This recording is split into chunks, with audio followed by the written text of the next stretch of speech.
শনিবার থেকে সারা দেশে চলা যৌথ বাহিনীর বিশেষ অভিযান অপারেশন ডেভিল হান্টে এখনো পর্যন্ত ১,৪০৯ জনকে গ্রেফতার করা হয়েছে। এর মধ্যে গাজীপুরেই গ্রেফতার হয়েছে ১৮২ জন, যার মধ্যে ৭৯ জনই আওয়ামী লীগের নেতাকর্মী। রোববার রাত ১২টায় জেলার শ্রীপুর উপজেলা থেকে সিরাজগঞ্জ ৬ আসনের সাবেক এমপি চয়ন ইসলামকে গ্রেফতার করে পুলিশ। হবিগঞ্জের নবীগঞ্জ উপজেলা আওয়ামী লীগের যুগ্ম সাধারণ সম্পাদক কাজী ওবায়দুল কাদের হেলাল গ্রেফতার হয়েছেন। রোববার ভোরে গ্রেফতার হন শেরপুর জেলা ওলামা লীগের সভাপতি নুরুল ইসলাম সহ ছাত্রলীগের ২ নেতা। পটুয়াখালীর কলাপাড়ার লালুয়া ইউনিয়ন শ্রমিক লীগের সাবেক সাধারণ সম্পাদক শাহাবুদ্দিন গাজীকে গ্রেফতার করা হয়েছে। রাঙামাটিতে পৌর আওয়ামী লীগের সাধারণ সম্পাদক মনসুর আলী সহ ৩ জন আটক হয়েছেন। চট্টগ্রামের বাঁশখালীতে গ্রেফতার হয়েছেন ২ জন। এছাড়াও নোয়াখালীর হাতিয়ায় এই অভিযানে ইউপি চেয়ারম্যান সহ ৫ জনকে আটক করা হয়।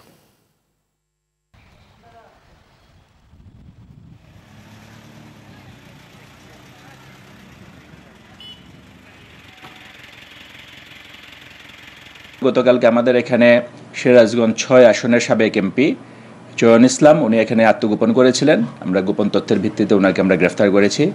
ওনার বিরুদ্ধে সিরাজগঞ্জে একাধিক মামলা রয়েছে। দর্শক, এই বিষয়ে আরো জানাতে গাজীপুরের কালিয়াকৈর থেকে সরাসরি যুক্ত হচ্ছেন সহকর্মী কামাল হোসেন বিপ্লব। গাজীপুরের চয়ন এমপি সহ গ্রেফতারের বিষয়ে একটু জানতে চাই।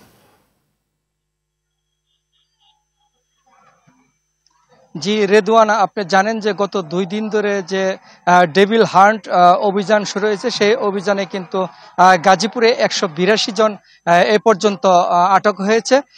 তবে সাবেক এসপি সহ ৪ জন তাদেরকে গ্রেপ্তার করা হয়েছে। তারা কোর্ট আদালতে তাদেরকে প্রেরণ করেছে। এক্ষেত্রে গাজীপুরে যে আসামিগুলো গ্রেপ্তার করা হয়েছে সেগুলো কিন্তু কোর্টে আদালতে প্রেরণ করা হয়েছে। আদালতের পর কিন্তু সেগুলো জেলখানায় প্রেরণ করা হবে। তবে আমি একটু বলে রাখি, আপনার গত শনিবারে যে রাতে যে মুক্তিযুদ্ধ বিষয়ক মন্ত্রীর সাবেক মুক্তিযুদ্ধ বিষয়ক মন্ত্রীর বাড়িতে যে ঘটনা ঘটেছে, তারপর পরই কিন্তু বৈষম্য ছাত্রদের উপর হামলা করা হয়েছে, যার ফলে কিন্তু দিনব্যাপী এই গাজীপুরে কিন্তু বিক্ষোভ আন্দোলন করা হয়েছে এবং পুলিশের আশ্বাসেই বিক্ষোভকারীরা সরে গেছেন।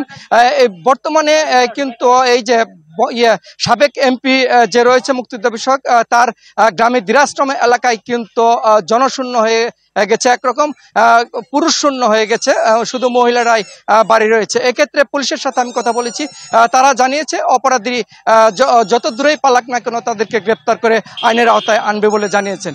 জি রেদওয়ানা, এই ছিল গাজীপুর থেকে সর্বশেষ খবর। বিপ্লব, ধন্যবাদ আপনাকে।